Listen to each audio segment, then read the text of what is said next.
And here we are. Hello, everyone. Thank you for joining us for another episode of RPG R&D. My name is Jess Geyer. I'm here with my co-host, Craig Campbell, Hello. and our special guest co-host, Mitch Wallace. Hey! Uh, Mitchell, thank you so much for joining us today. And would you like to introduce yourself to our audience? Tell us a little bit about what you're about. Yeah, sure. I am Mitchell Wallace. You can find me on all those social medias at Penny for a Tale. I am the marketing director for Helmgast, which produces Cult Divinity Lost, as well as some other cool Swedish stuff. I'm also marketing director for Black Void Games, which produces Black Void. And I have a Kickstarter out right now that's going to be super cool. It's on its pre-launch phase. Yeah, I go to conventions and I sell books and I write. I try to dabble in a little bit of everything. So, ciao. That's kind of me in a nutshell. And I know you from that dabbling. I know, right? Like we have dabbled together. Yeah, there was a lot of dabbling. It was great. I love dabbling. Yeah, Craig, do you want to talk a little bit about what RPG R&D is all about, and then we can get into our first topic? Sure. The show has three parts, and with this episode, this is episode 8, so we are hitting kind of the tail end of our initial run of segments. With the first segment, we'll talk about GMing stuff. In this case, specifically improvising. We kind of saved the best for last, but also I guess maybe kind of the most daunting for last, or at least most daunting to a lot of GMs, especially new GMs, and hopefully this will help some new GMs. And then in the RPG design segment, we will talk about the product, the actual PDF or book or card game or board game or whatever type of thing that it is you're putting out. And some things to kind of keep in mind for that if you're looking at designing and publishing and producing something. And then at the end, Mitch is going to take us down the LARP lane and talk about LARPing. Yes. So to start, I guess improv, right? Yeah. Okay, so let's start with an improv game. I was gonna say, like, that was the most ironic thing. Yeah. Is that improv, right? Great transition, great improvisation. Yeah. So Jess, why don't you kick us off a little bit with what is your experience with improvisation? How do you kind of incorporate it? Like what tips and tricks and little things have you found that help you as a GM improvise and deal with those pesky players who insist on making choices and rolling dice that screw with your story? Yeah, how dare they? First of all, if you're playing a game, it's really bad for you to roleplay. Let's just stop that and let me tell the story at you. I'm just joking, of course. I have learned something from doing National Novel Writing Month every year, and there are 3 types of people. There are planners, and they will plan everything out. There are pantsers who will fly by the seat of their pants, and then there are plantsers who are kind of a mix of both.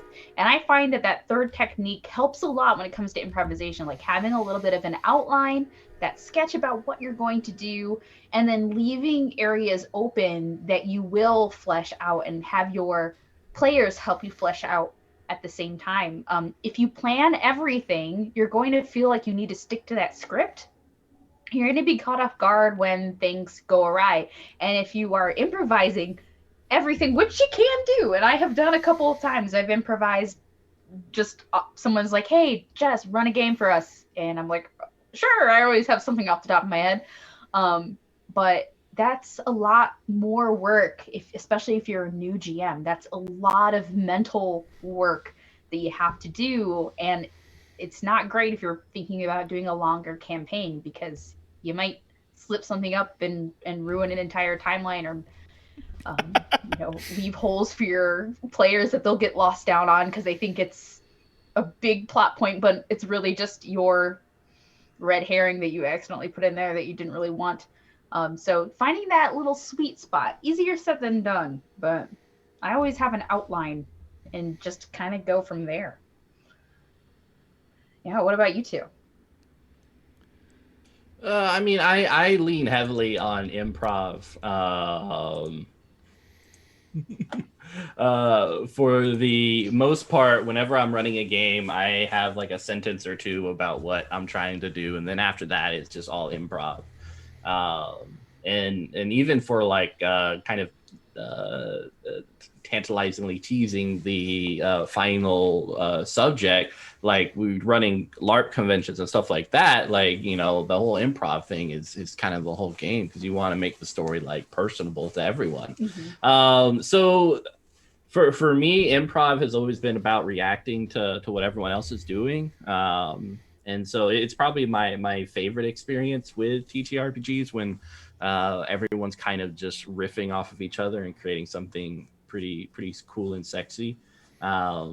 I used to play in a band, and it's just kind of like, you know, just playing with people and not really knowing what you're playing and just going with the flow and stuff like that. And if you're willing to like mess up every now and then, it's cool. Yeah. Well, being willing to mess up, big key there. And that's important. That it's, you can't expect the improvisation to go perfectly. I mean, as much as you like to think that if you plan it and you plan and plan and plan and plan, you've got all your bases covered. Like, the players are going to make decisions that are going to go down other roads, and so you're going to hit a point where the plan doesn't cover what they're doing. And so, you know, as much as improvisation can feel like, oh, this is just like, I can't come up with something on the fly, I can't deal with that kind of in the moment, you also can't plan for everything. So it's useful to have at least some improv skills on your side. There's some things that I like to keep in mind, and this is coming from a background of having actually done street theater and having an improv background and taking classes and taught improv, like, you know, like what we think of like comedic improv, is you know, the simple version is yes and, right? Like, whenever somebody offers something up, unless it's going to, as the GM, unless you determine that it's going to break the story or it's going to allow the characters to circumvent some challenge too easily, you can just yes and give the players what they're asking for. If a player, I was literally just working on the GM section for a game that I'm working on right now, and I was hitting certain things that are like touchstones for me when it comes to GMing. And it was, you know, if you're playing a game and a player asks, is there a parked car nearby?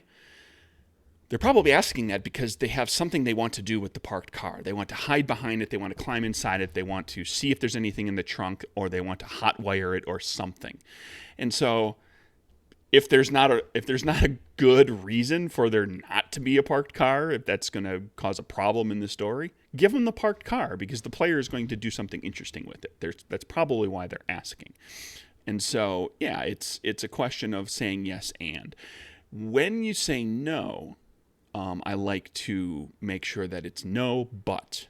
Don't just no and shut down what they're doing, because that puts the player in the position of like, well, now I have nowhere to go. I have nothing to do. You've just shut down everything I'm going to do.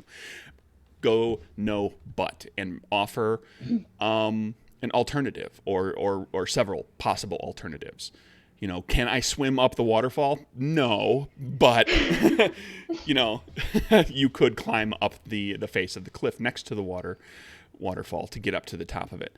I'm just saying, you know, like, assuming you're not in a supers game. If you're in a supers game, you should absolutely, you know, take a shot at swimming up the waterfall. And you look like a dolphin when you're doing it. Let's do this. Aquaman. Yeah. So, but no, but, and one qualifier to all of that too is yes and, except when it's going to take the story over any boundaries that you've set as a group. You know, a player offering up something in a game, and that's going to step on a line or a veil, or that, you know, is going to probably make somebody else draw away from the table, or make somebody not want to play, or make somebody kind of shut down. That's perfectly valid to give a no but and kind of try to redirect that into something else. And it's not necessarily because the player is trying to cause a problem or doesn't care. It's possible that they've simply forgotten. that was a veil or a line, or that they've got somebody at the table that that doesn't want to deal with a particular subject. Yeah. Yeah. Yeah. Hopefully you've gone over your safety rules and everything well enough that people are on that same page. Go with what the players offer. Come up with stuff. Imagine the best advice that I got years and years and years ago, and it's something that I tell people over and over now, and it's written somewhere in pretty much all of my game books, is as GM advice when it comes to improvisation is the players are on your side. They want you to improvise something interesting and fun, and they are rooting for you, and they will forgive you if you kind of goof something up, or if you're maybe not as quick or as imaginative as you're hoping. The players may be perfectly happy, and they want the whole table to succeed, and for you to improvise, and they'll forgive things like, oh, it took him a minute to come up with something, or she needed to have us all take a break to think about how to deal with something that had been brought up in the game, because the GM wasn't prepared to immediately improvise and needed to kind of collect their thoughts a little bit. Yeah, it's a skill too that you can practice, being better at improvisation. Go play some Jackbox games with your friends and get good at that. Go LARP too. I know we're going to talk about LARPing later, but as a LARP advocate myself, I doing it on the fly, where you're not able to just be kind of like, okay, hold on a second, let me think about what I would react as. Like, you have to be in the moment and kind of embody a character. And as a GM, you're embodying the rest of the world and reacting as your players are reacting, and trying to make it as real as possible for them and as fun as possible. That's really important. For me, I tend to talk, I tend to get ahead of myself when it comes to a lot of improvisation. I bite off a lot more than I can chew, and then I have to kind of work back and figure out, okay, how does that make sense, this thing that I just said? And I try to avoid those awkward pauses. So when I do outline things, I outline what would happen if the players didn't do this? What would happen if the players didn't go into this building to save these people? And that way, regardless of their path of going in to save those people, I know what's going to happen. If they do or they don't, I know something that might happen, and I can go from there, instead of saying, well, they have to go up this way, I planned it this way and this way. Just having that kind of ready to go. Yeah, you just got to be like Play-Doh and follow the handprint your players put on you. Yeah, I like that analogy. Was that Play-Doh? Play-Doh or Plato? Play-Doh. Yeah, I'm not sophisticated enough for Plato. So do you, when you are GMing, you said that you fly by the seat of your pants all the time. Yeah. Did you start off GMing that way, or? Yeah, for the most part, I used to plan a lot more, and or when I say a lot more, really just a little bit more. But I found there wasn't much return for me on those planning bits, and I will go off script and not follow my own plans. And so I'm if I'm really listening to myself, all I need is a sentence or two about the general concept of the thing, and then expect that sentence to change, or just be thrown into the garbage. And then I just go and kind of feel what the group is doing. But yeah, it's always been really fun, and I feel it lets me kind of be more like a player, because I don't know what's going to happen. I'm always surprised by what other people do. I will laugh at the players for the silliness. And yeah, it just keeps it fresh and nice. Was it later tonight? I'll be doing End Times, which is another it's an indie game on Polish Cryptid's channel. And I don't have anything planned, but it's going to be a heck of a time. There's time travel and discount gritty and all sorts of things. But discount gritty, like gritty. yeah, the mascot. Of late, I have put gritty in almost all of my TTRPGs that I've been game mastering. If you ever watch multiple shows that I run, you will find a common theme of just where my head is at. And last week it was mascots and discount gritty. Gritty because we can't actually get Gritty, and I am scared of saying his name. So discount Gritty makes me feel a little bit more comfortable. But yeah, he was a time traveling assassin who tried to kill everyone a couple of things ago. It was a lot. It was a lot of weirdness. I don't think that's something you could plan either. That's another tool for the improv toolbox too, is to have some things that are kind of your trademark as a GM that you're like really you have fun with, or maybe it is the thing that you're thinking about that day. Like I often get into a hole of looking up deep sea creatures, and a lot of people who play games with me will find that we're gonna encounter a lot of like deep sea abominations all the time. Mine is horror. Like horror is my default, and if I sometimes I have to like I have to write down on my sheet like, Mitchell, this is not a horror game. Stop it. But like default, I start going down that stairs like in Cabin in the Woods, and I'm starting to pick out all the different things that could kill everyone above. And then I get excited and I run upstairs and kill them. And it's a great time. But like sometimes I have to be like, Mitchell, no, this is D&D. Like chill out, man. Just chill. This is a game where we're playing cute little woodland creatures. Oh god, we did Witch's Dead, and at the start I was like, and then about 5 minutes into it, I played a very creepy rat with like a cult-like experience, and it made it even better because the makeup I had was having an allergic reaction to me, or I was having an allergic reaction to the makeup, and so my eyes started getting puffy, and I was getting like tears down my eyes, and I was just like, this is in character. My character's just so happy about his beloved cult god, but it was burning the whole time, and I was so glad when it was over. I was just like, I'm so excited for our potpourri segment. I want to talk about LARPs so bad right now. Yeah, I don't know. Like improv, it's like this. It's really hard to like give rules for, because there's so many non-rules for it. But yeah, I mean, well, yeah. I think like the biggest thing, like when I took improv classes, was laughing at yourself. And I try to remember every time I go into a game that this is silly pretend time, like, and I should laugh at myself, and I should totally empathize with someone who sees me and laughs at me too, because it's silly to watch. And just kind of recognizing that it is silly, but you know, you can still really enjoy something and it be silly at the same time, and still deal with like horror stuff. You know, they're all intermingled together in a very unique way, specific to TTRPGs. And so just kind of like, I guess, not taking yourself too seriously throughout the whole process. And that especially goes for GMs who, after a game, have that imposter syndrome. They're like, you know, oh my God, I don't deserve it. It's okay. Everyone had fun. Just, you know, you were great.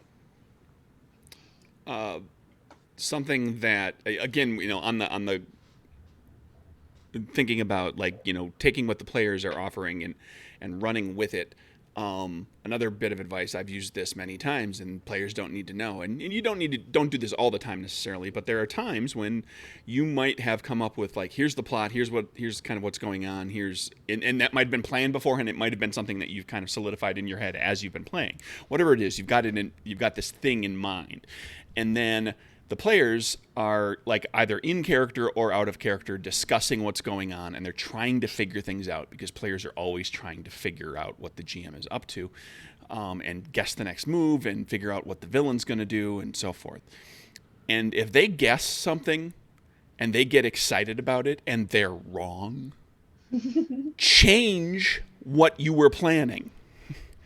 Not necessarily all the time, but some of the time. Why not do that? Players love to figure out that, you know, the villain is actually a vampire, even though you laid out clues that don't have anything specifically to do with puncture wounds on the neck, or nobody had any crosses on them at the scene, or some of these things, but the player somehow extrapolated the information they were given and decided this thing was true, or they think it's possible. Like, run with that. And you know, a great thing you can do with that is reward them by having it be the thing, and having them have that moment of discovery and going, I knew it. And then also subvert the trope, whatever it is that they have figured out. Like, twist something about it into something that's a little different, that's a little unexpected, so you still get the surprise factor that you can throw at them. Maybe it's not a vampire, maybe they are a psychic vampire, or make maybe discount Gritty like a caring father. Sure. Just twist the thing into a slightly different direction, so it still feels like the thing that people were kind of coming up with, and you know, the mystery that they think they solved, but there's still also something that is just purely out of your own imagination. And you know, I guarantee you, the vast majority of the time, the players will be perfectly fine with that thing, that twist that you threw in there, because they were mostly right. Yeah. So, and they'll be very accepting of whatever it was that you improvised that was kind of a little different. Yeah, and I find myself saying infinitely yes more times in like a modern or horror setting than a fantasy or Pathfinder game. I think there's a little bit more shared rules in a setting. And then horror, like, if they want to make life more horrible for their characters, I am having a good time, they're having a good time, and we're all watching it like soap opera, popcorn eating fans. So that's always been good. We want to move on to our second topic. We're at the half-hour mark right now. Sure. Well, we're at the 20-minute mark. Oh, 20-minute mark. Started a little late. Yeah. But yeah. All right. So you've got a game. You've designed it. You've play tested. You've iterated it. It's the thing you want it to be. It's been reviewed and cleaned up and tidied up, and you figured out what you want it to look like and what kind of illustrations or artwork or photography or stock art or whatever it is you're going to use, and you got some little graphic flair to it so that it's not just big blocks of text all the way from top to bottom every page. So you're done now. You're done. Your work is over. Screamed into the void. You're done. Except that you're only, 50% of the way through being a publisher. Well, you're anywhere between 50 and 90% of the way, depending on what you're trying to put out. Let's start, Jess. What are our options, and what can we, what kind of advice can we provide to aspiring designers about things to kind of keep in mind for those different types of products? Yeah, for starters, if it's your first ever game, more than likely you are self-publishing. And there are two websites that people often use to publish things when it comes to TTRPGs or other sorts of games like that. That's drivethrurpg.com and itch.io. Whereas itch is used, a lot of like smaller indie games use that, although there are a lot of bigger games on there. Whereas like DriveThruRPG, you can find way more of those well-known games. But I have my games released on both websites. My free games are released on both, but Moonpunk's only on DriveThruRPG because of some contractual issues. But take a look at some of those platforms that you think you might be publishing on and use those storefronts. Don't try to sell on your own website unless you're like super established already. And if you're already super established, don't listen to me. I'm not the person. We got nothing to tell you. I'm not the person to give you advice there. But yeah, take a look at, I would start with those two. I know that there are a couple of others, but those are like the two major ones that I've seen people use. Your second the other option other than self-publishing would be to sell your product to somebody else for them to sell.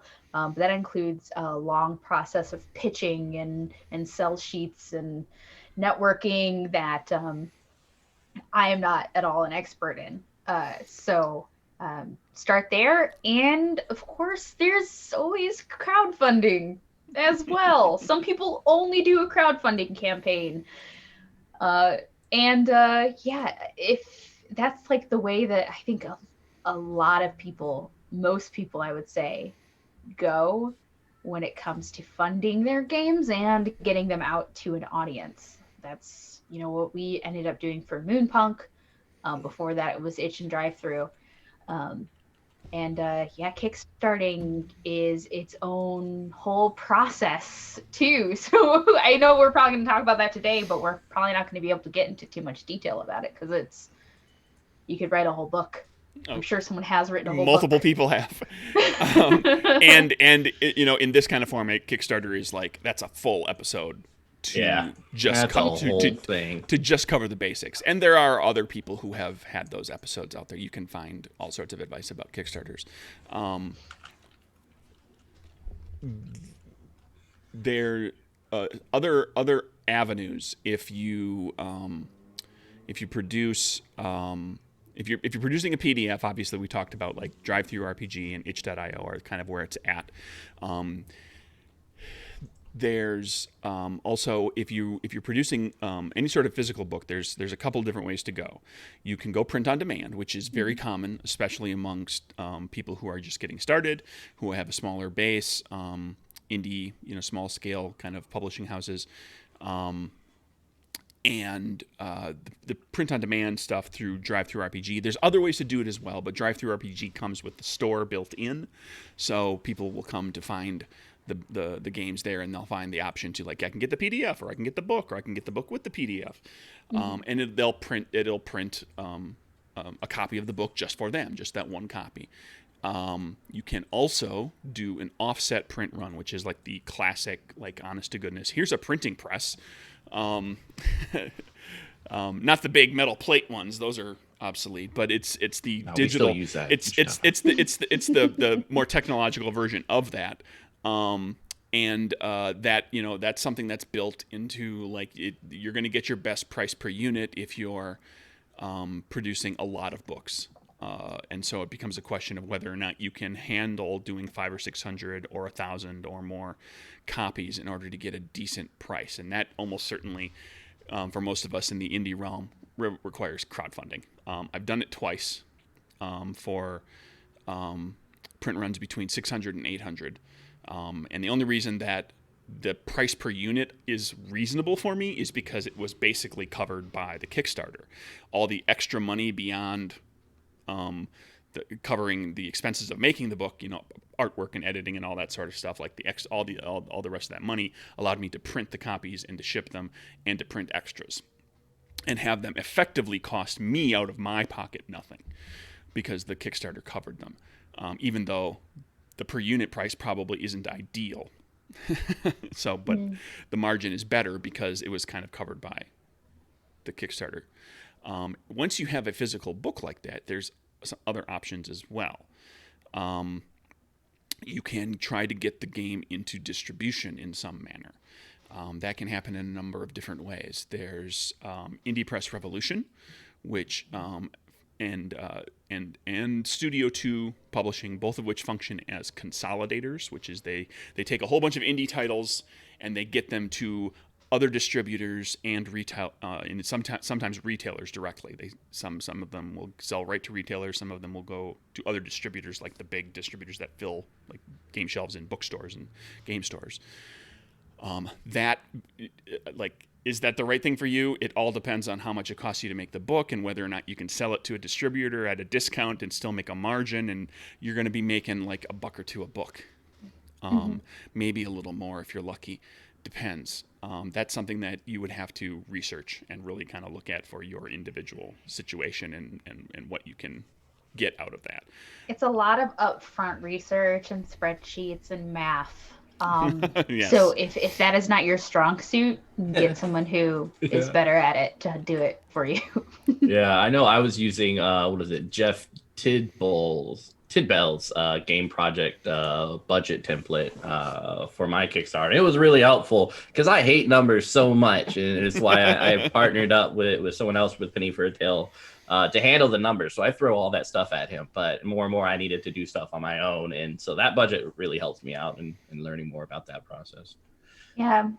I mean, don't again, we talked about this before, like setting yourself some realistic expectations and knowing what you're getting into ahead of time is so important before you decide to buy a warehouse worth of books.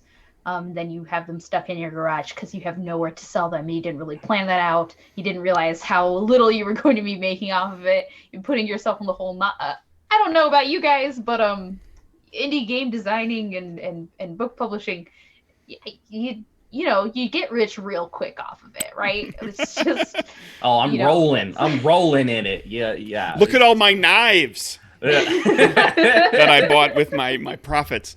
Or you put out you get your first print run done, and you have a Kickstarter for it in January, and it funds in February, and you ship in March, and then COVID hits, and now you have 400 books sitting in a warehouse not selling at conventions. Yeah, and that's a huge, conventions are really good for selling your product. I mean, there's models where you just, you sell on Kickstarter, and then you sell at conventions, and that's just kind of it. The ability to, if you can get there, it can be really profitable if you plan correctly. If it's in your means to cover that, that's something that's worth noting as far as the selling, getting your product out to people, is that conventions, you can get booth space, table space at a convention. The smaller the convention, the cheaper that will be for you. Larger conventions, it will cost more money. I know, sometimes. I think, Gen Con, you had to pay for chairs? No Gen Con. A lot of conventions will give you a couple of things. I've done this a bunch of times. You get a booth at a mid-sized convention. It's you get a 10-foot table, 2 chairs, a waste paper basket.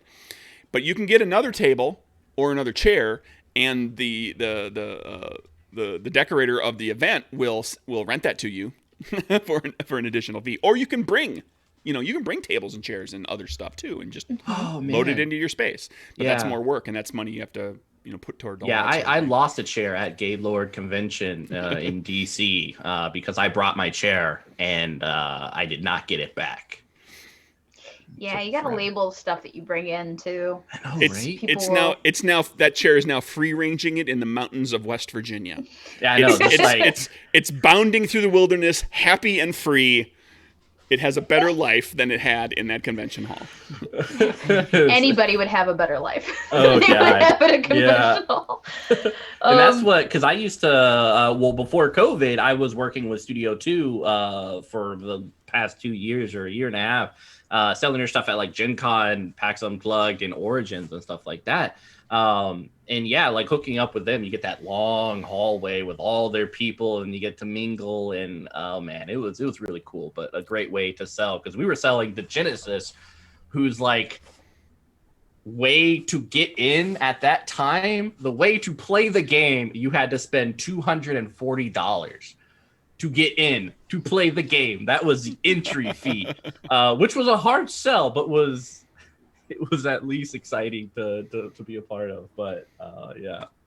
And that's a good point that Mitch brings up too, is that with Indie Press Revolution and Studio 2, they also take their games that they are consolidating, maybe your game, to conventions. And you get a better margin on that.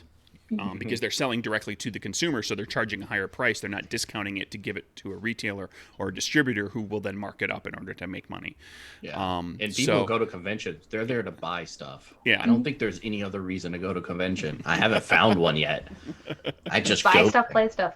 Yeah, that's it. I'm buying it. I'm gonna play it. It's awesome. It's great. I'm tired all the time. I find myself having this fevered dream, this wonderful fevered dream of the first, maybe not this Gen Con this year, because I think it's still probably going to be a little light on attendance because of even late in the year. But next year, once things are hopefully, knock on wood and all that, kind of back to normal. I have this fevered dream of just selling tons and tons of books because all these people will be going to their, convention with their pent up buying power that they've been sitting on because they've been worried about, and they're suddenly going to be at a big convention again, and they're going to be ready to drop some fat cash. Yeah. They're going to go ham. They're going to go. Here's hoping all you indie people out there, start giving serious consideration to how you can get your game book into the mid-sized to larger conventions next year when everything's because people going to be thirsty. Yeah. I mean, PAX Unplugged, I'm really excited about, but I don't think Modifius is coming. So it's like, if Modifius isn't coming, who else isn't coming to PAX Unplugged? Which might be a good opportunity for smaller TTRPGers, but it's kind of like up in the air to see. It's December 10th, so trying to figure out who will be there is kind of up in the air too. But and how weird people will be, because I know I'm weird with a lack of human contact for I don't know how many years it's been. Well, it's been a decade, right? It's been a decade. But just like touching people's faces, like hi, it's gonna be a whole thing. Yeah, that's how I feel like it's gonna be really weird and awkward, and people are gonna be really weird and awkward. But is there much of a difference at a game convention? I don't know about that. I don't know. I don't know how much more weird and awkward we can get. A very slim margin there. Yeah, it might not even be quantifiable. One of the things, going back to the product, one of the things that you probably noticed us talking about are when you are selling your book, if you're selling through somebody else and not through your own, like if you're not opening up a trench coat full of your books to someone on this corner. Is that something that happens? No. Okay. That would be really cool. It doesn't work very well, but you can do it. I mean, I'm in Baltimore, so I can just be on the street like, hey, you want some of... I got some capers here. And have some, just Moonpunk. Yeah, Moonpunk. But people are going to, like, if you sell through Drive-Thru-RPG, you don't get all of your money. So you will sell your book for $20, let's say. You're not getting $20 from each book. No. You're getting like $11 from each book. It depends on whether it's a PDF or hardcover or a soft cover, but you're getting you're getting a smaller percentage than 100. And that the same thing goes for like if you're selling your stuff really through anybody else, they're gonna take. They also want to make a profit. This is how capitalism works. They're going to want to make a profit. So if they're not, the way to do that is to either raise costs or make you pay more. Like those are your options there. So again, all of this math and considering the math helps, but so too does your networking. Because if you know people, let's say you want to set up a booth at, I'm not going to say Gen Con because it's almost impossible. Let's say you want to set up a booth at like Origins, and you know people, you can share booth costs and crowd yourself into one booth and sell your stuff that way. You can join organizations like IGDN. Like there are lots of ways that you can personally cut your cost if you are selling your book and getting it out to people. Plus, networking, it doesn't matter how cool your book is, but if no one knows about it and you don't have a way to like kind of advertise or get that out, no one's gonna buy it because they won't. Yeah, it's got it. You got to network like heck. Network, you gotta market yourself, grow unashamed. Find a way to be, at least for a period of time each week or month or whenever you're gonna push it, during that month of Kickstarter, whenever you're at a convention, whatever your times are that you're going to pimp the heck out of your product, your game, your book. Just be unashamed. Be like, you're putting the book is going out there. It is a part of you, right? The book is something that you created. It's something that you made out of love. It's something that you poured a part of yourself into. Why stop at the book? Just go ahead and pour yourself onto the internet or at the booth table, and let your passion be known, and be unashamed about it, because you're gonna kind of have to in the indie space. You don't have the professional marketing team and the budget to put together really slick ad campaigns and get yourself in magazines and you truly all that sort of miss all the shots you don't take. For my Kickstarter that I have right now, Necrobiotic, I have asked I think the most recent one was asking Ivan Norman of Hunters Entertainment. I was like, can you just retweet it, please? And it's like, I have no business asking this person for this thing. He doesn't owe me anything. Just like, please. And he did it. And it was like, awesome. That's really cool. Thank you so much. But like, just go out there. Like, people are usually more sympathetic to, especially in the indie community, because we're all like struggling. But we do it because we love it for the most part. And then, we get some money to buy McDonald's every other Saturday. But we're all in this together for the most part.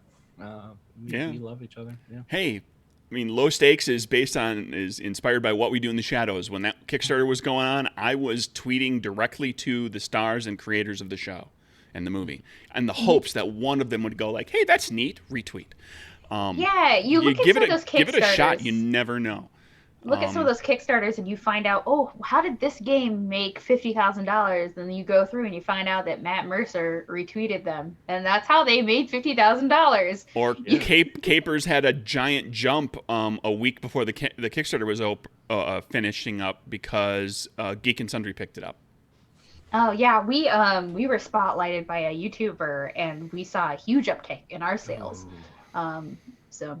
Low Stakes probably owes it a big bump from it to a couple of different YouTubers that kind of like noticed it and posted some stuff up about it, because I think that's it hit just and it's just a question of putting the thing out there in enough different ways that every so often somebody that has a little more reach than you, or a lot more reach than you, finds it and says, "Hey, this is neat. This is cool. I'm going to share this." Yeah. And so be best friends with influencers. You can't get there unless you are willing to just kind of just schmooze. Throw yourself out there and give it a shot. And you can do that in person and networking at conventions and at booth tables and that sort of stuff. And you can kind of do it quietly and semi-anonymously from behind your computer screen too. That's okay. Just do it. If that feels a little safer for you, do it that way. That's fine. Do the thing. Oh, there's so much to talk about. Oh, and if your game has like custom cards or dice, there are ways to do that as well. Both more expensive ways that are in the United States, and then less expensive ways that are done outside of the country, but that have their own special challenges as well. You can get, you can basically get anything you want printed on a card. You can get anything you want printed on dice for the right money. Oh, and a note about Jess made the comment about the fact that you don't get the whole $20 of the $20 book. There's a cost to having having that storefront. There's a percentage that goes to the distributor or to the retailer or to the online storefront or whatever. So even if you are selling your game mostly, if you've got physical books and you've got to get those out to people, if you're selling those just through your website, there might be a warehousing and fulfillment cost that you're paying to keep the stuff in the warehouse and store it, $10 a month to store a couple of boxes or something, and the cost to ship stuff.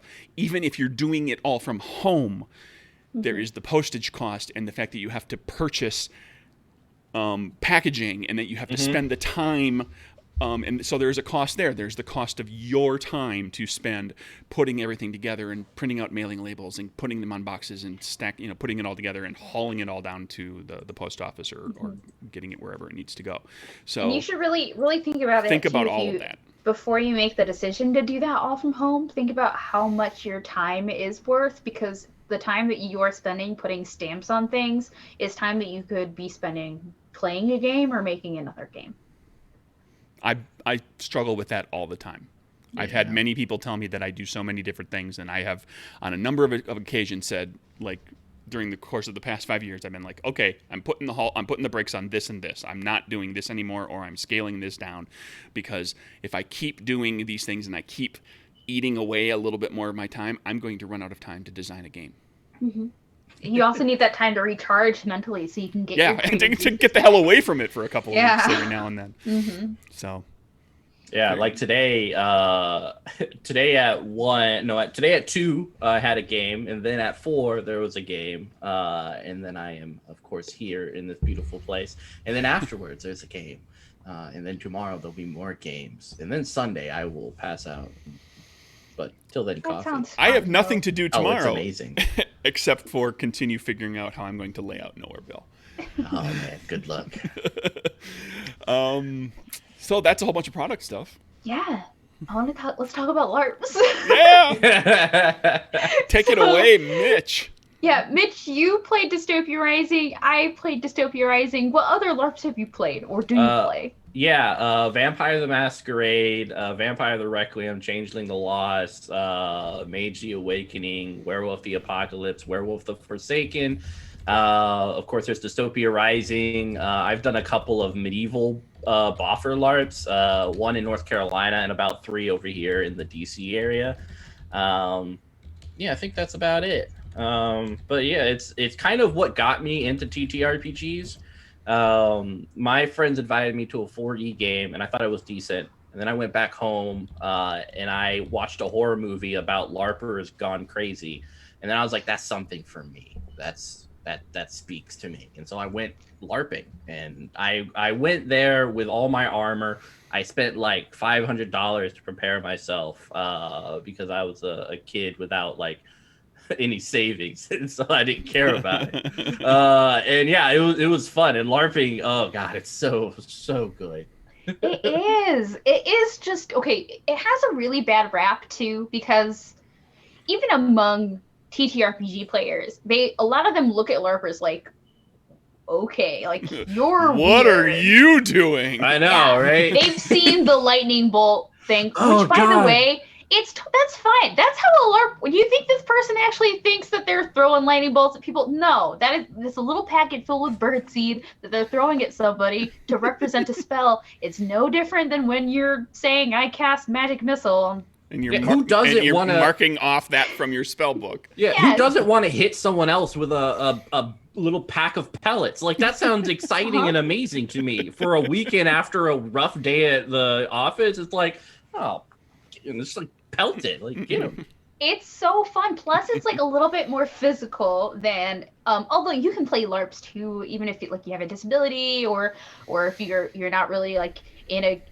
You should pick the LARP that's good for you. Yeah. But it's a little bit more physical than usual. So a lot of times you're out running around in the woods or running around in someone's house, depending on what. I play a lot of boffer LARPs outside. Yeah, so. boffer, parlor, like parlor is more of a social thing, but even then, you're moving around. You don't say my character walks up to someone else or my character does a seductive pose. You actually do that seductive pose and you seduce so. It's very seductive. Yeah, this is my like. If you guys want me to sell your books, this is how I'm going to do it. So it's just like that. Hot. But yeah. Hot. Very. But yeah, it's like you could do so much, and it's really fun because I think when you come to TTRPGs from a LARPer's perspective, you're just looking at ways to make drama, which is really what LARP is about, because there usually is like one game master or something per like 20 people. And so your fun is going to be created by the experiences you share with other people for the most part. And so learning how just to kind of go with that is, I think, one of the cooler things about LARP. I've had whole game sessions, like whole LARP days, where I never even really interacted with any NPCs or game runners, and I was just with my other PC friends. We're like having a good time, having a little cookout, and being in character. I played baseball in character at Dystopia Rising. I played a Lascarian, so that character in the daytime you have to be covered head to toe. Yeah. Otherwise you get like some negatives that happen to you. So I played baseball in the 80-degree heat dressed up as my character because that was the fun thing that I would be doing at that time. And it was a blast. I was just having so much fun being basically a little kid running around and enjoying myself. If you haven't tried LARPing, I really do highly recommend it. It's not like what people say. It is really nerdy, but in all of the best ways. Yeah, just remember, it's a play funny pretend time game. Like it doesn't get more sillier than that. So just roll with it. Silly's cool. Silly's awesome. Oh, it can be also really dramatic too. Like I cannot count the times that I've cried during a LARP. Whereas during a TTRPG, I've cried maybe 1 or 2 times because yeah. LARPs tend to like just the emotional resonance in there. I remember in Dystopia Rising, the hospital was getting attacked and everyone was dying around me. And I see one of my friends, he's bleeding out on the ground next to the hospital and he's calling my name. And I try to go rescue him, but then a zombie comes and I'm like, I'm sorry. Yeah. I'm sorry. I can mercy kill you. Otherwise, I'm going to the forest. Yeah, it's been a lot of fun just playing those games and you make a lot of friends because you're there with dozens of other people rather than like maybe 6 or 7 people at your table for a TTRPG. People come in and out all the time, so you get to meet new people. And a lot of games require you to both be a player and also an NPC on certain shifts. So it's good practice to like be on both sides of the table, quote unquote, where you're practicing your skills of being a good team player and also being a good facilitator for other people and helping them have fun. And you also get to dress up. Yeah, I mean, that's one of the coolest parts ever. Like, Boffer LARP, and well, specifically Parlor LARP, like the amount of clothes I've bought for that whole thing was ridiculous. But like, what other time will I get to purchase a cowboy hat? Like, I don't think I have a legit reason to do so other than the environment of a LARP. And same for Boffer LARP, like chainmail armor and leather armor, and you know, and just you like to look at it and know that it's well worn and gone through many battles. It's or like the amount of fake blood that you get to buy. I know, right? I got rid of a lot of my LARP stuff because I just don't LARP as much anymore, and I had boxes full of costumes. But the amount of times I would go into Halloween stores and just buy things saying, oh, this would be a cool character. So I guess try LARPs unless you're one of those people that likes making new characters all the time and you don't have a lot of money to spend. Because you don't want a new outfit every week. That's going to kill you. That's student loans kill you. You can spend a lot of money on that. Yeah, it's not that you have to. Yeah. But, you know, usually you have to pay like an entry fee to get into your LARP and you got to buy your costume. And you got a question? Yeah. Well, what's up? Hi, I'm new to LARPing, and I've heard people talk about bleed. Oh, God. What is bleed?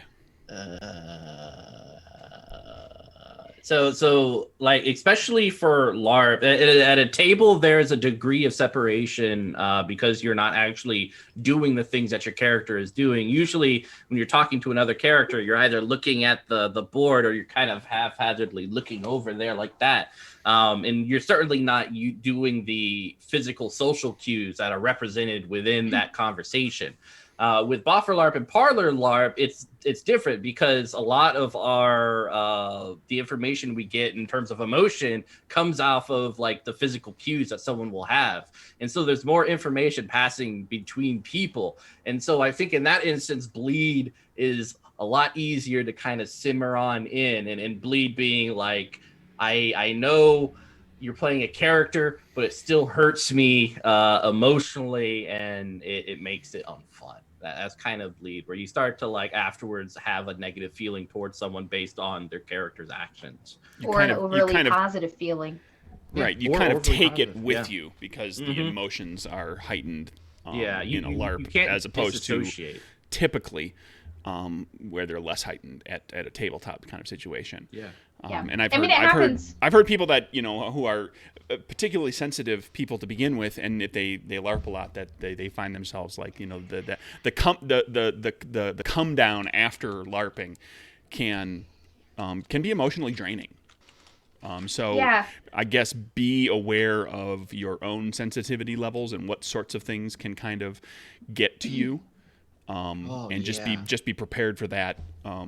Plus, you're going to be like physically and mentally tired by the end, so your capacity for handling emotional anything is going to be lessened because your whole pool is depleted. You were on stage.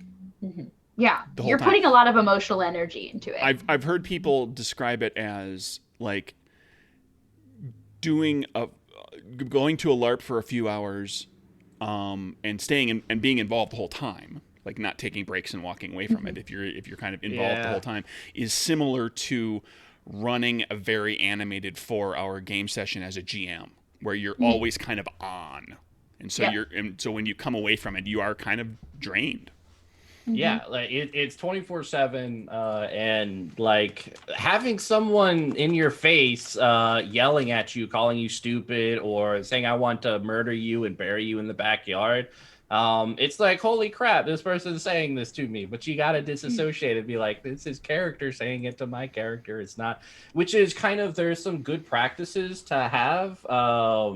Yeah, if you go into a LARP and they don't do any kind of safety rundown at the beginning, leave, turn around and go away. Yeah, you gotta have safety, like knowing how to approach stuff and letting people know, and like also talking with people out of character really helps, so that you start to get to know, like, hey, that person's not an asshole. Is this a mature channel? I don't know. This person's not a butt. They just play a butt. And it's not a true representation of how they feel about me. And like the same way it goes the opposite way of positivity, which I'm glad you said that, Jessica, is I know a lot of women in the TTRPG world can have guys or people attracted to them who feel that there's something going on in the LARP, but can't disassociate it from the actual player. Like, it's cool playing romance in any game. Like, romance is fun. Like, we all enjoy the storylines that are associated with romance, but you got to learn that there are boundaries and barriers and stuff like that, and you got to respect it and understand that when you're off of the LARP area, that you leave that character there, and hopefully you be friends, or however you guys agree to take it from there. But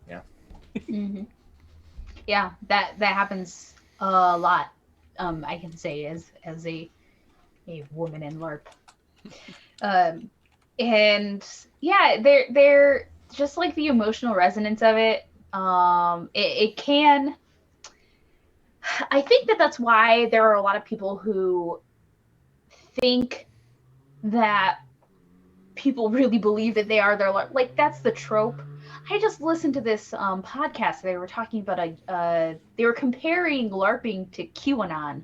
And oh, jeez. And it made me mad. It made me really mad because I was like, it's not comparable. It's not. And saying that is a harmful stereotype, I feel like. There are people who get too serious about it and can't really, dissociate themselves from their characters. But that is not the problem of the game, because that can happen in in anything. Like, no matter what you're doing, if you put too much of yourself into it and you don't have a healthy balance, it, just like everything else, is going to fall apart and not be healthy for you in the long term. Yeah, it's funny that it's funny sad that LARP is getting that kind of a reaction, even amongst a lot of role players who themselves have either lived through or know very well the Mazes and Monsters and the Satanic Panic and the Jack Chick tracts, and like just all of the misattribution of what RPGs were, that had to do in some cases with, like, well, this is all, it's satanic, or it's all like people are losing themselves in the fantasy, and it's not the game, folks. It's not, no. And the LARP is a very beautiful place for you to explore different aspects of yourself, in an environment that is hopefully safe. I know for me, like, trying on different outfits, even like feminine outfits or feminine presenting outfits based on. Yeah, I was just going to say gender exploration. Yeah, gender exploration is great. Like, trying to figure out, like, and I don't have an opportunity in this society without judgment to wear feminine presenting clothing in a safe place out there. It's horrific. But in a LARP setting, like you're free to be that, and you're free to try out being charismatic, suave, aggressive, intimidating, all the things you kind of want to try out and can't find a safe place. LARP is a great safe place to do that. I'm going to throw this out there really good. It's worth the watch. John Arcadian did a TEDx talk titled Tabletop Role-Playing Games as Social Practice. And in the talk, he discusses how kids use make-believe as a way to pretend to be different types of people to help them figure out who they are. And that's exactly what you're talking about right now, is exploring who you are through these safe outlets. Yeah, and I think that's kind of difficult for adults because we're trained to believe that like that experience has ended. But you're constantly and should be constantly trying to figure out who you are, like long and throughout the decades. Like it's a whole life process of exploring the different facets of you. People are complex individuals. And so, that's a nice place to go. If you think you know who you are, it's because you stopped looking. Exactly. There's some weird shit down the road for Mitchell, and I don't know where it's going, but I'm going to go down that road and see where it takes me.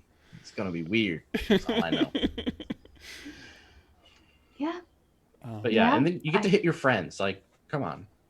Yeah, that's always how I pitch it to people. You get to hit your friends. I've done, it's fun. That's how I pitch Dagger here to people. It's not quite a LARP, but. Yeah, it's like, look, you see that guy? You get to hit him, all right? Yeah, and it's okay because these things they're not supposed to hurt that much. Yeah, they don't hurt and everything. It's all fun. It makes the whole thing so much better. But hitting people's fun. Like LARP, kill your friends. Exactly. Yes.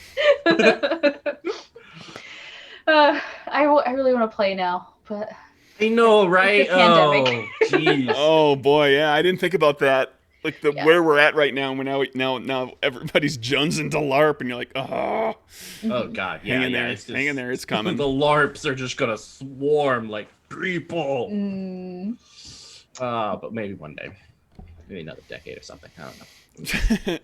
However long it takes. When I'm old and gray. Wait, I'm old and gray. You're old and silvery. I'm gray. I've given up the ghost. I know exactly how old I am. I am no longer salt and pepper. I am mostly salt. Well, salt's good. I only pick up salt at the table for the most part. Oh boy, is that a show? Are we? I think so. This has been a lot of fun, Mitchell. Thank you so much for coming and talking to us. And anytime. Yeah. Do you have anything that you want to pitch? Any plugs you want to plug?